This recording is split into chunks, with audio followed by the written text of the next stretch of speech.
Bulletin की शुरुआत में अवां सां अफ़सोसनाक ऐं अहम ख़बर शेयर कंदासीं। पेशावर खां जिते पुलिस लाइन्स में मस्जिद अंदर धमाको थियो आहे। मस्जिद जी छत बि किरी पई। 50 खां वधीक माण्हू ज़ख़्मी थिया आहिनि। बिल्कुल नाज़रीन, अवां खे अपडेट कयूं त कुझु जी हालत गणती जोगी ॿुधाई पई वञे।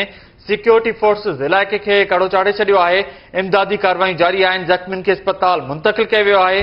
सिक्योरिटी अमलदारनि चयो आहे त आपघाती बमबार पहिरीं सिफ़ में पाण खे धमाके सां उॾाए छॾियो आहे। वधीक जांच कई पई वञे। अवां खे अहम ऐं अफ़सोसनाक ख़बर ॾियूं पेशावर खां त पेशावर में पुलिस लाइन्स जी मस्जिद अंदरि आपघाती धमाको थियो आहे। मस्जिद जी छत किरी पई। 50 खां वधीक माण्हू ज़ख़्मी थी पिया, खेनि अस्पताल मुंतक़िल कयो वियो आहे। इन हवाले सां वधीक तफ़सीलनि लाइ असां सां लाइन ते मौजूद आहे केटी न्यूज़ जो रिपोर्टर गुलाम रसूल कुंभर। जी गुलाम रसूल, अपडेट कजो।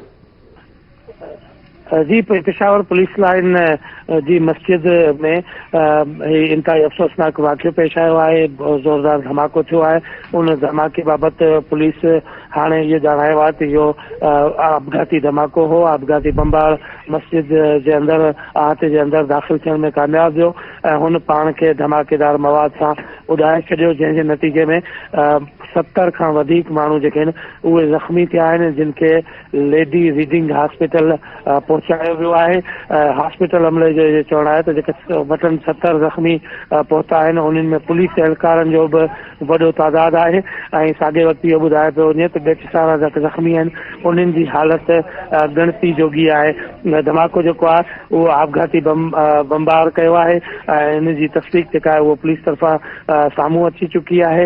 ऐं हिन वाक़े खां पोइ पेशावर समेत ख़ैबर पख्तूनख्वा जे मुख़्तलिफ़ इलाइक़नि में सिक्योरिटी जिते सख़्त कई वई आहे, उते ई IG इस्लामाबाद तरफ़ां इस्लामाबाद में बि सिक्योरिटी सख़्त करण जूं हिदायतूं जारी कयूं वयूं आहिनि। ख़ासि तौर ते जेका अहम इमारतूं आहिनि उन्हनि जूं ऐं रशिंग वारा जेके इलाइक़ा आहिनि, इबादतगाहूं आहिनि, उन्हनि जी सिक्योरिटी सख़्त करण जी हिदायत कई वई आहे। पेशावर में हीउ अफ़सोसनाक वाक़ियो पेश आयो आहे, जंहिंजे नतीजे में जेके 70 खां वधीक माण्हू जेके आहिनि उहे ज़ख़्मी थी विया आहिनि।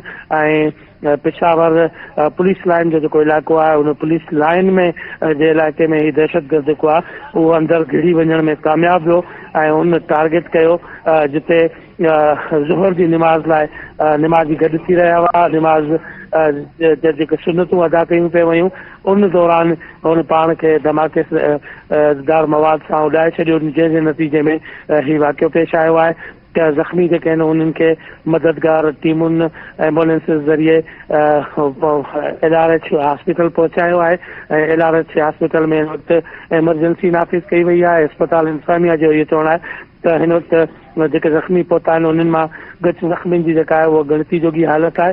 साॻे वक़्तु अस्पताल इंतज़ामिया जो इहो चवणु आहे त वटनि रत जो वॾो तादाद जेको आहे उहो मिक़दार मौजूदु थो हुजे, पर उन हूंदे बि उन्हनि शहरनि खां जेको आहे उहो रत जी अपील कई आहे।